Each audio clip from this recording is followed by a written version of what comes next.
I'm honored to give this for Camp Mike and Camp up here. I should be home sleep with my wife and hugging my kids, right? And we're all up in wonderful name. You gotta be crazy to do this. Hey everyone, this is Jason Jabar presenting episode 3 of the Pine Tree Podcast.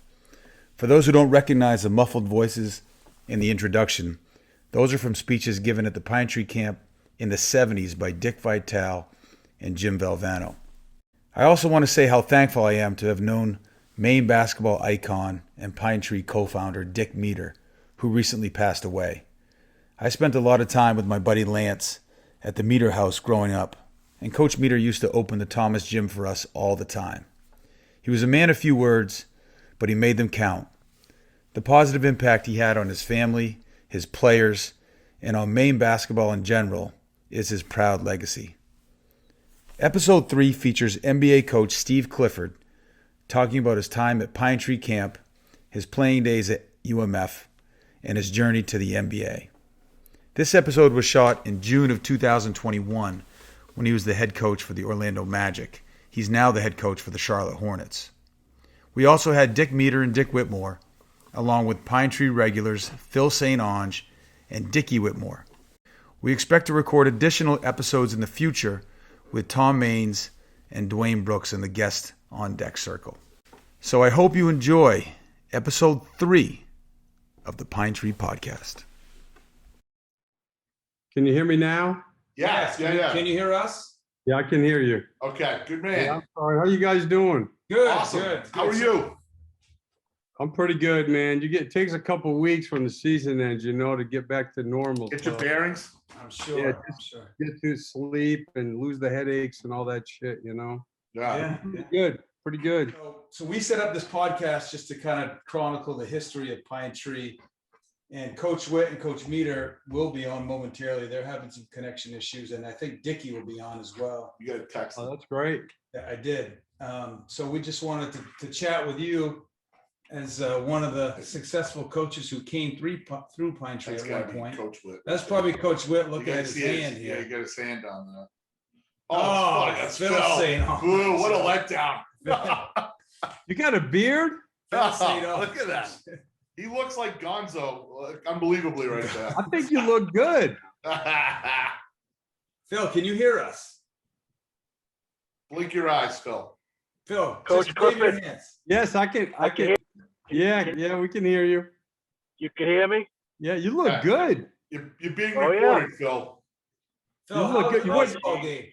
You got the jump rope back out, obviously. Wait a minute. I got to change the audio on this to my. He's at a baseball game. Hey, Giovanni wants you to call him. He's got some suggestions for the draft, Steve. He does? I got Some guy in the Jeep. I got a number I'll give him. you dealt with a bunch of injuries this year, right? Did you have guys out? We set an NBA record for games lost to injury ever in the history of the league. Wow, Yeah. So that's not so much fun. Other than that, it was a great year, right? yeah, no, it sucked. Sucked. Yeah. It sucked. Jesus Christ. Where's the fucking sound? There you go. You got the Looks like we sound. have to man. cut You that watched the part out. video. Well, we should be getting Whitmore's having technical difficulties. He should be coming on. That's a shocker. Meader's coming back from a colonoscopy, so he's hit or miss today. But we'll see. We'll see. So Steve, taking you back to your Pine Tree days, how did you get introduced to Pine Tree Camp? I think Phil probably. Yeah. From UMF connection? Yeah, I playing at Farmington. So after my freshman year, I started working camps, So it was basically Pine Tree, Swish, Hoop Camp. And then my dad ran a camp at the high school in Vermont, where I was from. So, that was, my summer starting right after my freshman year. Did you go to basketball camps as a high school kid in Vermont? I did, and believe it or not, I used to go to Husson Camp Yeah. because I was born up there, and so I have all my relatives live up. I have all my Lincoln, Mattawamkeag, and my uncle lived in Bangor. So in this summer, they would drop me off and I'd stay with him and go to Bruce McGregor's camp. Nice. And then you came back and beat them after they beat you by 40 in the NAIA tournament. How'd that Yeah, work? Lee Gove had like 30. And listen, back then, you got to remember now, the way we played, the games were in the 40s. You know, Yeah. most games with us, 40s, 50s. So, I mean, like, if, you know, like, Was that all part of the Beaver Dam defense? the way we used to run, we had Meader. So we used to post the ball every possession, you know, and he was really, really good for that level. And no, the rule was if you took a jumper before the ball either went into the post or was reversed and you missed it, you came out. But you know, that's how Colby played faster than most teams because they were really good. But most teams, that's how, there was no 3-point line until my senior year. Right. So most of the games, and the other thing back then is, like if you were up 6 with like 8 minutes left, it was over. Yeah, you just wanted corners. But you just held the ball, whatever it was, 4 corners, or the big thing was the triangle delay. Everybody was in the triangle delay. Simons, like St. Joe's, and they played fast, but if you got down like 8, and I'm not exaggerating, down 8 with like 10 minutes left, you're gonna have to guard it. So it was a totally different game back then. Was St. Joe's in your conference back then? Were they NAIA? Yeah. St. Joe's, UMF, Husson, Southern Maine. Yeah, USM was all Southern Maine, UNE. Must have been Fort Kent. Thomas. Those guys weren't in. Those guys weren't in it. It was all teams in Maine. Thomas, Farmington, Southern Maine, St. Joe's, UNE. There was 8 teams though. What were the other teams? Nassau. Oh. Nassau College. Prescott, Steve. No, we played them, but they weren't in our conference. Southern Maine. You guys had good teams, didn't you, for the conference? Yeah, I mean, we were well coached, and I played for 4 years with Meader, who was one of the better players in the conference.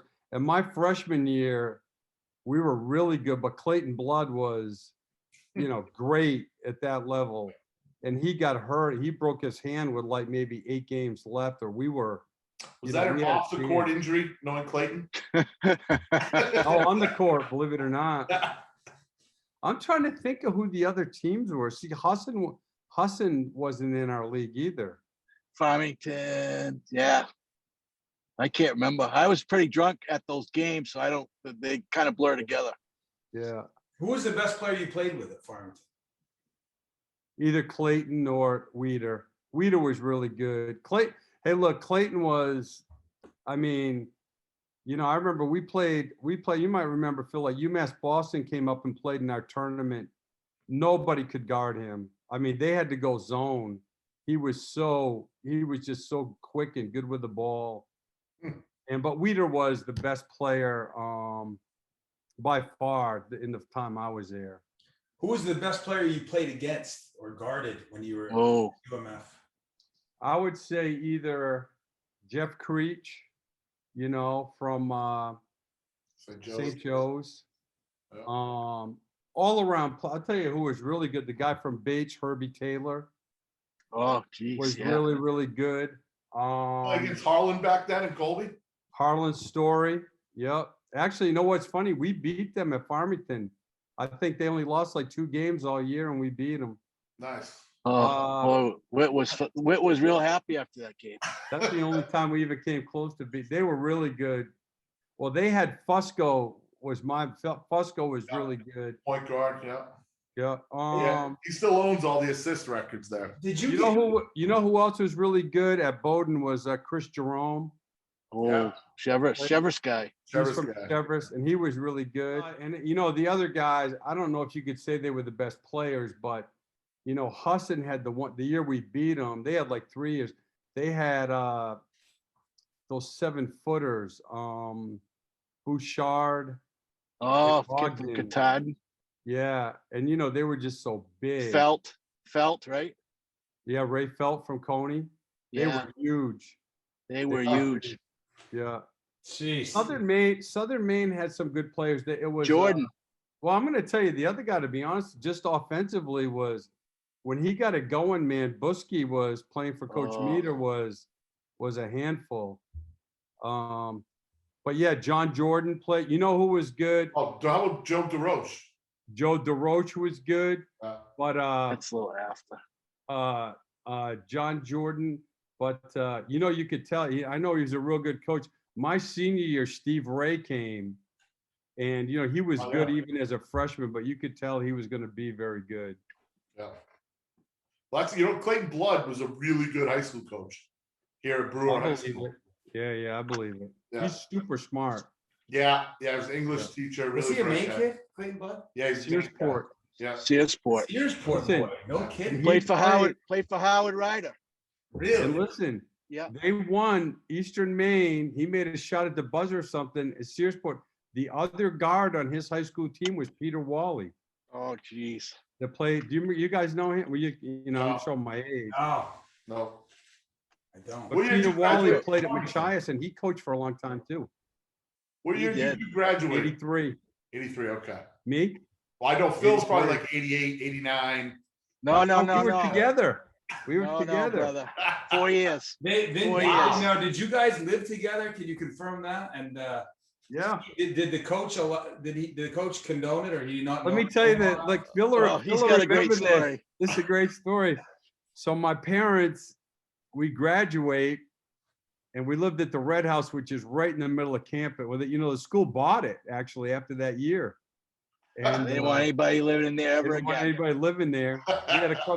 We had a couple issues, small issues, but so my Coach McPhee comes to graduation. He's walking my mom and dad to the car. They're parked in the driveway, and he goes to me. He goes, "Hey, what did he say, Fix?" He goes, "Hey, can I go in and look around? I've heard a lot of stories." That's awesome. If you really knew Phil, he probably wouldn't have been too happy with you rooming with him. No, he Well, he loved knew me. Phil. He knew me well. Yeah. No, they Len- played Len- They Len play- McPhee was a Pine Tree guy. yeah. They played Class C intramurals against each other. I lit him up. Yeah, the I fact. would- well, you know, we wait, Phil. Didn't we talk about some competition between you and somebody else in an earlier episode? Yeah, but this was Class C intramurals at Farmington. So Yeah. you had about 3 strikes there that I was able to. But Cliff and I coached against each other in the Class A intramurals, and I'll let Steve share with you. You know how that game came out. That's how his coaching career actually started. Was That's, intramural? I don't remember that. Intramural basketball. I think that loss. We were the Stains. Where is The Stains. Oh, coach! Coach Meader, going Coach on? Meader in the house. Hey, How's that Coach, you going feel on Yes. today? you Good. feel nice and loose or what? Well, better loose than not. We have Coach Meader fresh off a procedure. Well, good to have you, Coach Meader. How you doing? Thank today? you. We're Hey. talking about old UMF days when you were back at Thomas. Okay. Did you ever Days. beat Farmington when Steve was there, Coach? Oh yeah. Because I don't remember that. Oh, they were good. We had great Yeah. games. Come on, Coach. Yeah, but I And thought then you not guys- one or two games probably, but not much more than that, probably. Well, you had the one year. I think my senior year, you guys almost won the regionals. Remember? Yeah.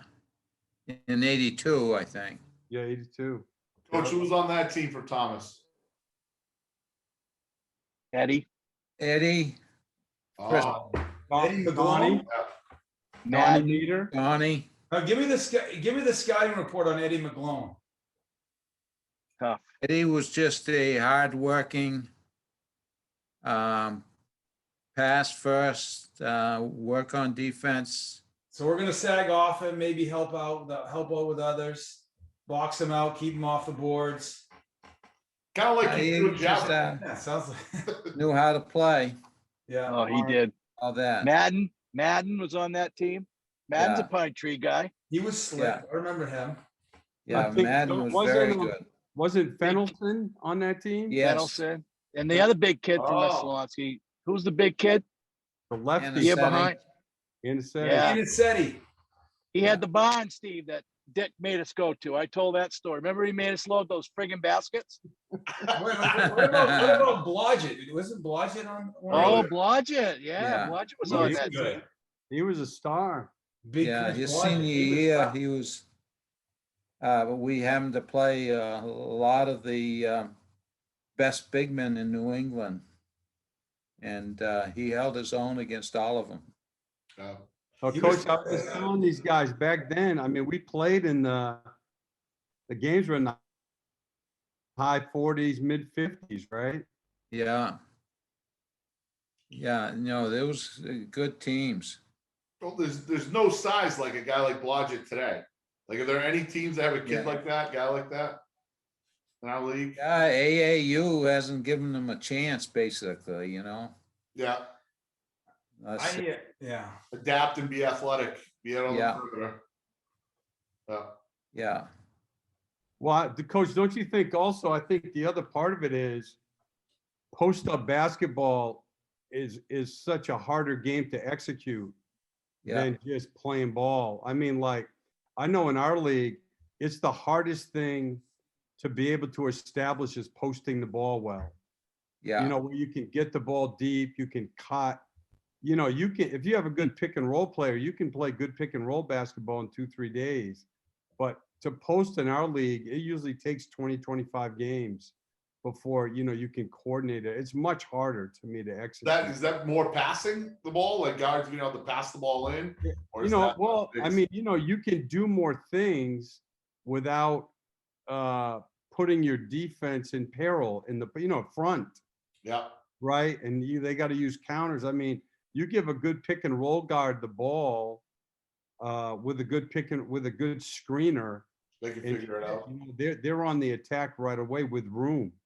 Yeah, So I just think post-up basketball is a lot harder to get good at than the other aspects of offense. You know. You sure had it going with Jefferson. Yeah, I mean, you know, Jeez. but that was all from being with like, see, Jeff Van Gundy had Patrick, and then, you know, with Yao Ming, and then, you know, like when we were in Houston, that's when Duncan and Robinson were in San Antonio, and Popovich is a great post-up coach too. So like all the stuff we did with Al Jefferson is just what they did, you know. And he could Pretty good stuff. Pretty good stuff. he could really score out. Yes, he could. is there anybody in the NBA today, Cliff, that you think has a great post-up game? Embiid. Embiid. Yeah, is Jokic or not? Yeah, he He's can high. really score down there. You know, he's so good on the perimeter Yeah, that he plays out there. You know, LaMarcus Aldridge 3 or 4 years ago was really good. yeah. Again with San Antonio. Yeah. There's not many. Yeah, I don't know how to quite explain this, but with a low post, if they have to shoot over people to score, there's a very small area to get, you know, the shot off, get it up and get it down in that silo. Where on the perimeter, it's much easier for a guy to get the shot off. yeah. I think Margin for error is a lot into smaller. it a little. I don't think it explains it well, but That's right. Oh, that I does. think for the ball to go through the hoop, it's easier from a distance Yeah, than that narrow silo they have underneath. Yeah. You know, I mean, you still watch some of these teams that are playing now. Like when Anthony Davis isn't scoring, he goes right to the post. right. You know, I mean, a lot of the really good scorers, you know, when they need a basket, they'll just go to the post. Yeah. You know, if you're really watching the playoffs now, though, our league, because of all the switching, everything is an ISO. Yeah. They Yeah. just give the ball to they get the switch, they get the matchup, and they go at a guy. That's all they're doing. It's every possession, the good teams, you know, and that's what it used to be when I first got in the league. And so, like, you know, all this player movement that everybody's talking about, not the good teams don't. They go to matchups, you know? That's where college is different than the NBA, not because of coaching, because as these guys get older, that's when they get real individual games. You know, Well, that's the stuff they learn.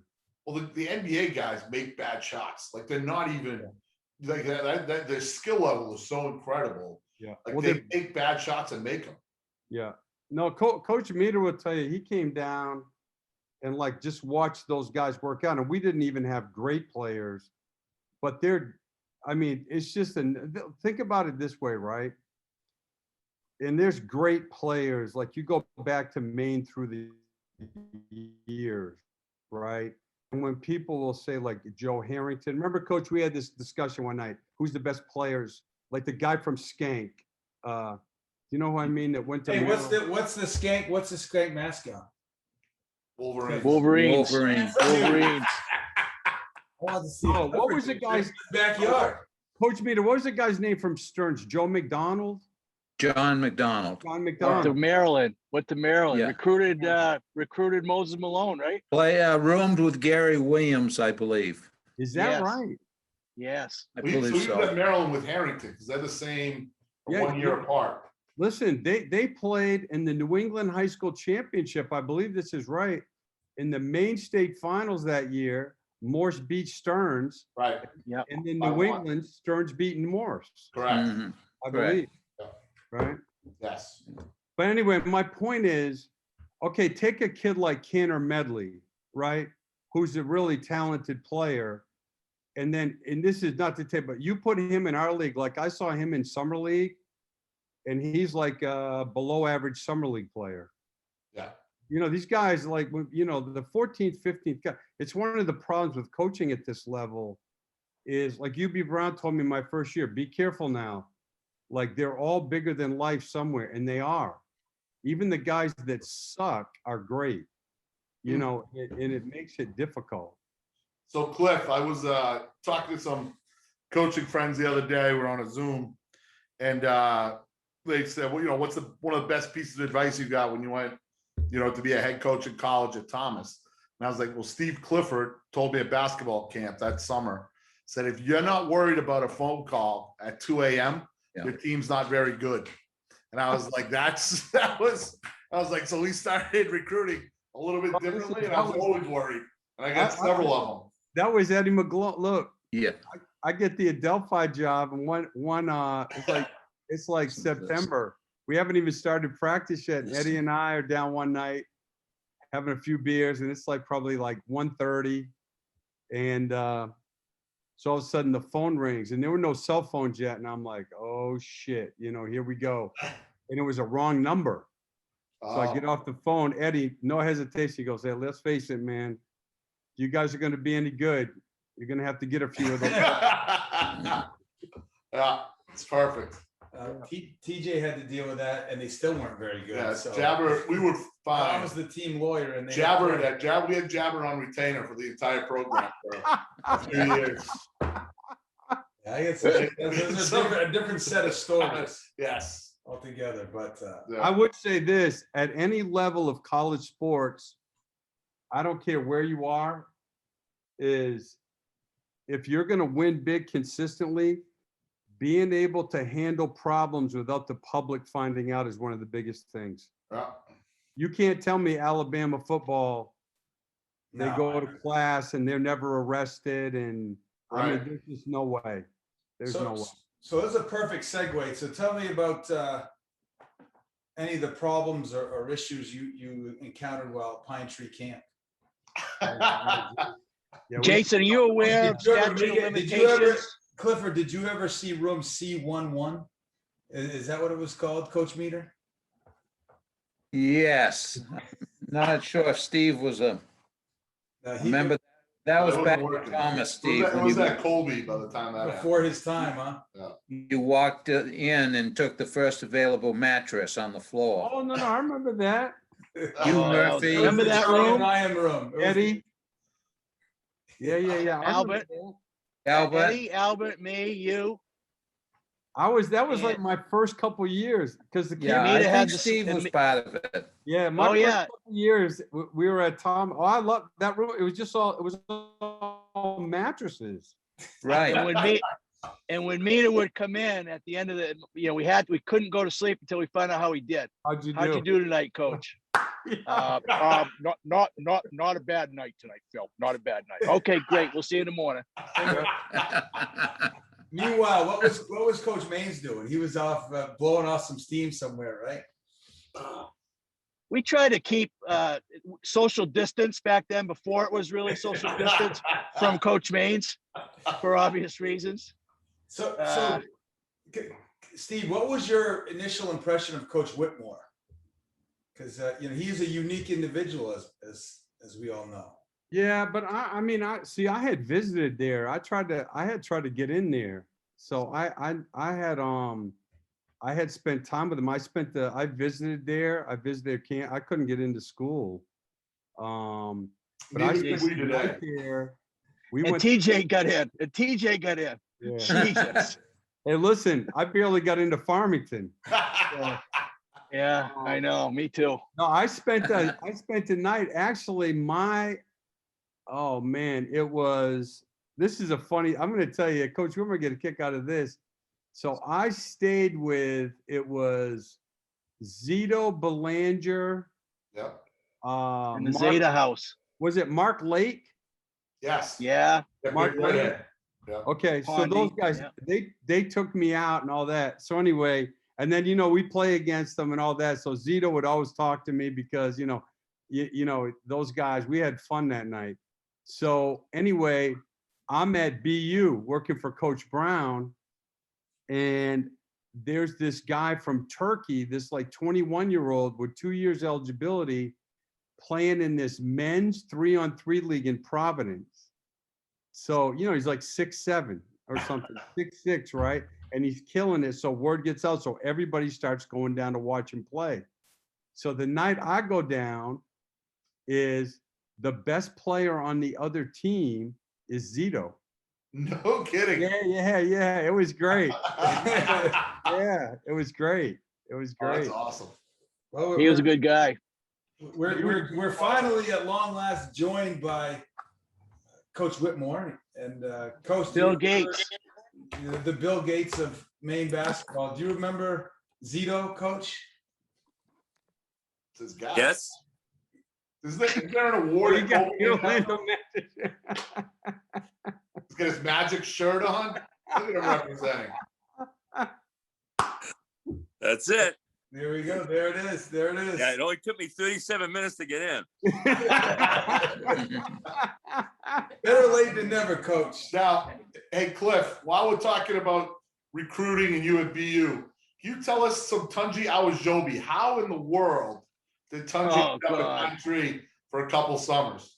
Oh, We're going to ask Dwayne Brooks about Tunji as well when Dwayne comes on. But he stayed with me the whole summer, and I don't think he worked for you, did he? Went at all? Yeah, he did. Yeah, he did. He refereed. He did. I was there all But he summer. couldn't. But he couldn't get elbows to paid. The back of the head by by Brooksy that summer. Yeah. Well, I know Brooksy he made his played personal- in the pickup games, but I didn't know if he worked or not because. Yeah, he was reffing that week. Yeah. Okay, but he didn't get paid because he couldn't. Oh, no, So- absolutely not. That was- Coach Meader's going, I better get it in my registry somewhere. We may have to get Bob. Where's the Hebert in accounting there. ledger on that? I'd like to see that. We may have to get Bob Dickie. Hebert in. Dickie, looking good, brother. I didn't know you were. Is this a guest appearance for you on this program? He's a freaking flyer. I'm like the Booker. I get all the agent. I get all the famous people on. He's like freaking Ed flyer. McMahon. He just talks a lot more. Hey, Coach Whitmore. Yeah. I brought up to Dickie the Norris McAdoo versus Dick Whitmore 1-on-1 final, and the one thing he couldn't remember is who won. Can we go into the annals? Can we go into the history book to find out? If we don't know, then we know who won. If we don't really don't know, then I We don't know who won. I don't know. Were you there, Cliff, when all the New York connection was coming up? Yeah. I remember He was lefty. He was a good player, man. He was a He really didn't have good much player. choice, did he? He was so quick. Yeah. Actually, you guys will remember that was, when he was there, I think I was like a freshman, sophomore at Farmington. But one year when I was at Woodland, you guys had those guys from New York came up Saturday and we played three-way with Waterville. My kids. Oh, yeah, I remember that now. Yeah, And, that's right. Eddie brought whatever the Christ the King like JV team or whatever. And we played all day Saturday. It was great. Oh, I remember that. That was right at Colby. Yeah. Yeah. Yeah.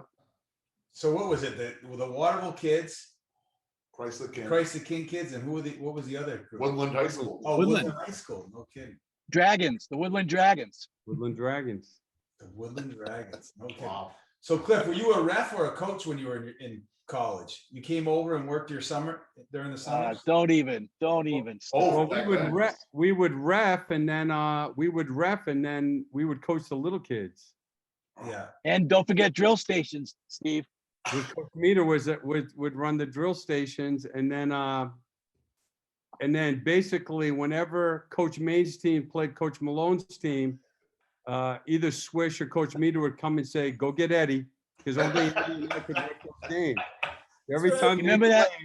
Yeah, as Eddie used to say, there was nothing worse than being super hungover, looking at the schedule the next morning, and Coach Malone's team was playing Coach Main's team at like 9:30. You were on the whistle. Yeah. You remember, Steve? You remember when Whit used to grab us, go, "Hey, Steve, did you have a triple double this morning?"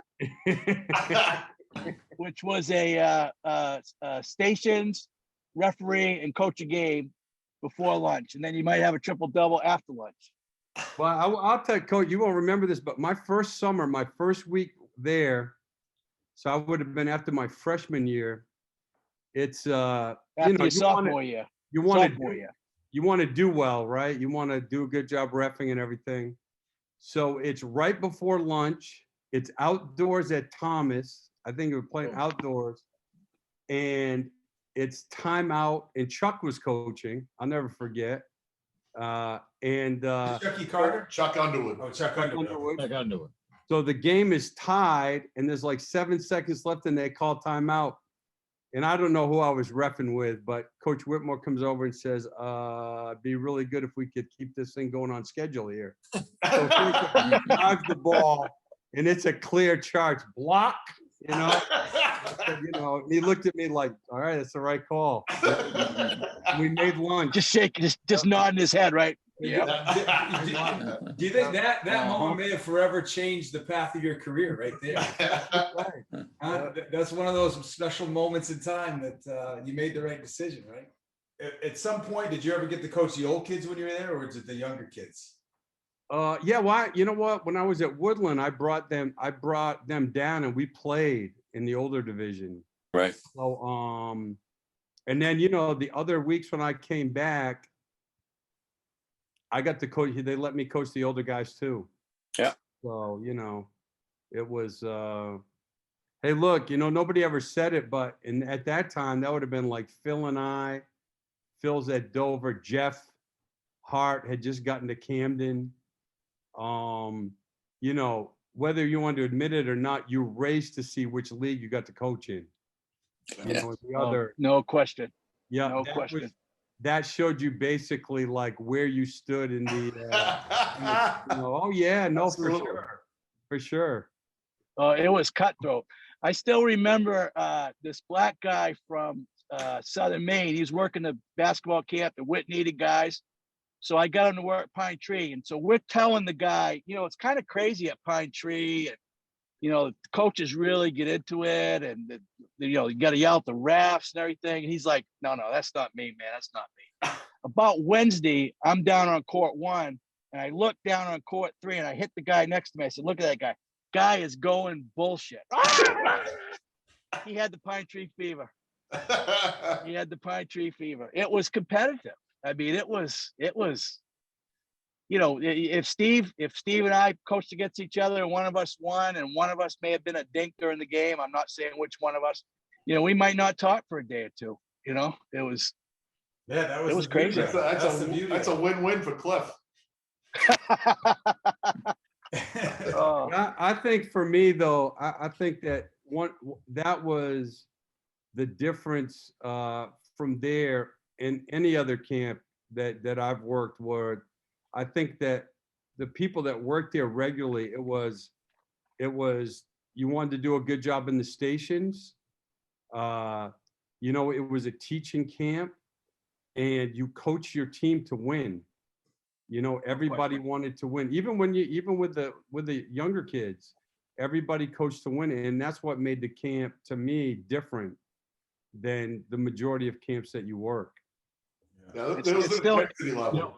You know what? Still has that. I probably went through more drill stations than any Pine Tree camper in the history of the camp, right? Probably did as many drill stations. And the one thing I will tell you, if the coaches weren't getting after it in the drill stations, they stuck out like a sore thumb. Like everybody they were working you. You had to work, and that was the one thing that I'll remember. I've been to a lot of different camps and I don't remember that being the culture, right? The culture was coaches are going to coach during drill stations and they're going to do it the way Whit wants it done. Or they'll be. And there was never any tanking for playoff position either. At Pine Tree. No. We can verify that, can't we, Coach? No. I think I either played for Coach Maines, Coach Malone.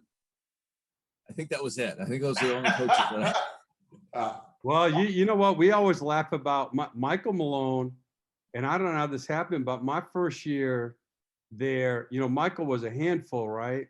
was. Yes. And so he ended up, we laugh about this all the time, is he ended up on my team. And, I knew Coach Malone was, but not that well.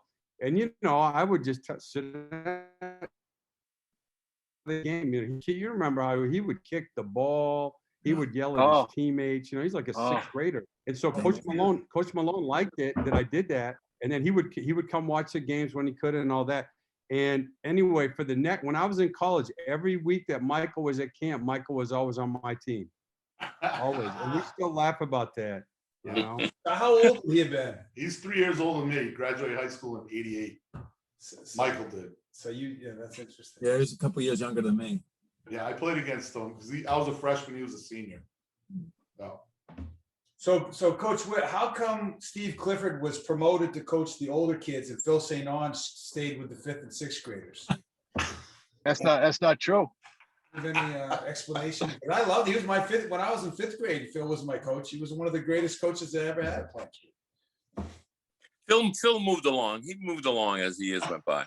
He started his career as coach of the St. John's team in the Boys and Girls Club League. That's right. Where he had both Whitmore boys.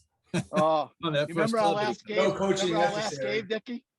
What's that? Our last game ends with Dickie and I screaming like crazy at the referee, how he screwed us and everything else. Kevin looking like what the fuck am I doing here? And Mrs. Whitmore trying to get everybody out. Whit wasn't there. So, hey, listen, fellas, I got to go. My son's got a baseball game. It's great seeing all of you, and have a great day. All right. Good luck to See you, Billy. you. All right. Take care, guys. Go Chevers. Now, Dick, from your time playing, who was the better players that were there at that camp? We talked about this a couple episodes ago with Coach Meader. Geez. Alex Broadway was great. I don't really remember him. Where was he remember from? that name. Broadway was He was one of the great. New York kids, right? Christ the King. You just couldn't stay in front of him. Jason Williams was really good. He was maybe 6'5" or 6'6" at the This time. pre-murder. Pre-murder. Where did Alex Broadway play? At Texas. Yeah. Matter of fact, he was on the team. He and I played in the same game when we played out at a tournament in Stanford, and he was on the team. It's hurt at the time, but yeah. He was older than you, though, wasn't he? A few years older than me? A couple years older than me. Yeah, I was a freshman, I think. Cliff, how about you? What guys stood out when you were there? Coaching. When I was there, we still got the guys from New York came, but they weren't, they weren't the big Chris Mullins or anything like that. I'm trying to think. Mario Ely, was he there when you were there? No. He was before me too, Dad. Yeah. Remember though, there were some good guys too. Remember when you used to have like those Vic Ortiz and those guys would bring the kids from Brockton. Yeah. You know, and then Tony Carnivale would bring the guys from like where Pinkerton. yeah, Pinkerton. Manchester, Nashville, yeah. Yeah. The overall level of play was terrific. You know, I don't remember like a lot of like superstar type guys. Wow. Cliff, any of the older coaches when you were younger who made an impact on you as you move forward in your coaching career? Any of the Oh yeah, guys? for sure. I mean, obviously Coach Whitmore, Coach Meader, Coach Malone. All three. I mean, I've stayed in touch and leaned on my whole career. And worked with Coach Malone in Orlando here for Stan Van Gundy, which I enjoyed. But a ton of, Jay Bessie. Listen, I remember one year when I had on the Woodland team there, we did zone offensive stations one afternoon, and we ended up with Morse, with Coach Maines. And so we were on defense first. And it's funny, we had struggled against the zone the first year. And so we were on defense first and you played zone, and he taught their zone offense. And when he got done, I was like, it was our turn to be on offense. And I was like, hey, let me do the defense and you do the offense. And it saved our year, because up there, everybody played zone. And I mean, that 20-minute thing with him, we crushed the zones after that. And so, you never know, but I mean, they were, I think, and I is probably still the same way, but I swear, like when I went to St. A's as a volunteer, one of my advantages had been working those camps, and the fact that there were so many great high school coaches in Maine that you could learn from. So, again, I still have, they're packed away, but I still have the Pine Tree, the teaching progressions, the stations. Yeah. I have all that stuff that I kept forever. Yeah. One of our guests in a prior episode was Coach Vashon. And, we remember I used to seeing him speak, and he was a good speaker. He came straight off the roof from his roofing job. Yeah. Straight to Pine Tree. He talked about it. It was funny. Coach Vashon told me a story about Phil. Phil applied for a JV job at Coney, and the athletic director at the time goes, Vash, you got to meet this guy. You should see the pamphlets that he came in with. So Vash takes a look at him. It was all the Pine Tree defensive station books. So Phil had taken off the cover of it, put his name on it. I can't remember their names. Coach, you might remember, but I think Phil's greatest 17 to 18 minutes might have been that year when he and Coach Meader played those two female counselors 2-on-2. Listen, Coach Meader, listen now. Let's elaborate. No, Coach Meader had that Jason Tatum type responsibility. If they were going to win, he was going to have to deliver. Coach Meader. Who did you play, Coach? I think it was a couple girls from Penn State at that time. Oh yeah, that's who it was. Wow. That was one of our first years of having girls at camp, and Penn State was a big at that time, the early women's basketball, the NCAA. And can we talk a little more about Did you win or lose, Coach? How'd you do? Well, TJ, you know better than that. We won. You had Phil on Or there. at least Using that as a mitigating. Remember that we won. It may not be true or not, but That's really all that matters. If there's any question, you tell me one. Yeah. That's perfect. Do you remember that, Coach Whitmore? Oh yeah. Yep. Yeah. So I'm just trying to put my mind on who the two were, Dick, but I can't. Yeah, it was a big girl. One of them was the big 6'4" girl. Big, yes. Yeah, one of them was big and 6'4", and I think the other one was a little guard. I just remember Coach Meader making a bunch of shots, bunch of jump shots. one of them may have been the girl that punched Puzol, but I'm not sure. Why does Monty Deco ring a bell? Oh, maybe that's right. Who was it? Yeah. Not Biz Houghton. Southern Connecticut, I think, Whit. Yeah, I don't know. That's good stuff. Now, Cliff, you're tight with the Van Gundy boys, aren't you? Yeah. Now, is there a connection between one of them and Thomas College? Coach Meader, you may be able to speak to this. Doesn't Jeff Yeah. have some connection to No, Thomas? Stan was the coach at Castleton. Right, that's right. Yeah. And so I'm going to say that they lost to, Coach, you probably know this. I want to almost say they might have lost to like St. Joseph, Maine to go to Kansas City. Kansas City. Yeah. Stan was Stan's team they won one regional. I take that back, but they were in the same league with Franklin Pierce back then. And Franklin Pierce was a dominant team in our region, you know. Mm-hmm. But yeah, no, Stan coached in that, you know, Castleton was in our region. So if you want to go deeper, my sister was a nursing major then, and she dated his student manager. Really?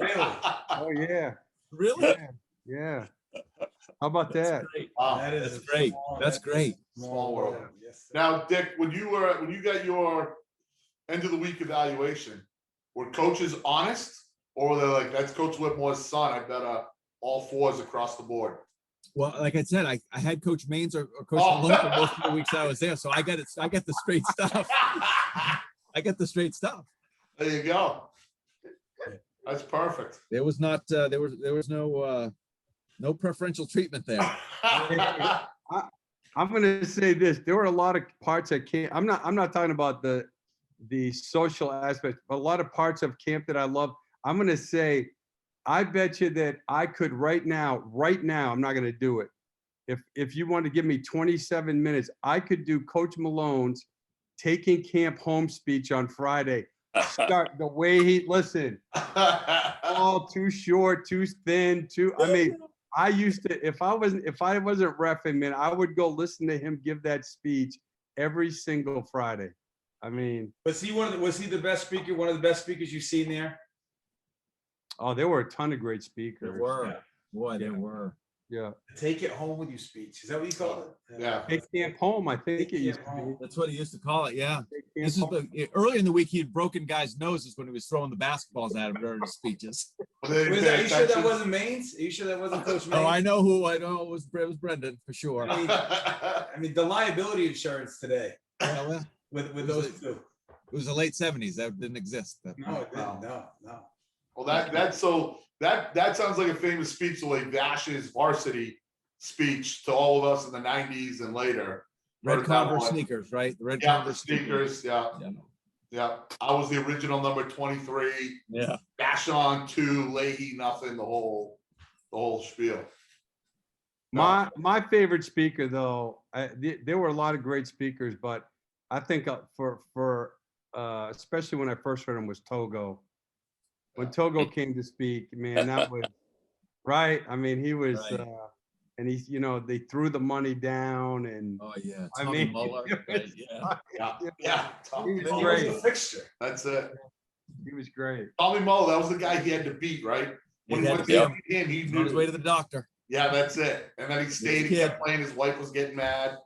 Yeah, Never forget it. that was a Never. great story. He used to do the whole thing about be a hooker.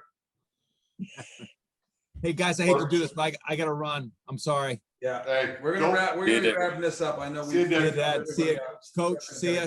Dickie, good to see See you. ya. Dickie. Good seeing All you. right. Yeah, and we won't hold you up any longer, Cliff. I know you had a meeting you had to get to, but I really appreciate you coming on today and talking a little pine tree camp with us. That's great. I enjoyed it. I hope to see you guys this summer. Yeah, that'd be All awesome. right. We'll be around. All right. Thank you. See you, Cliff. Yeah, we'll see you, Cliff. Thank you.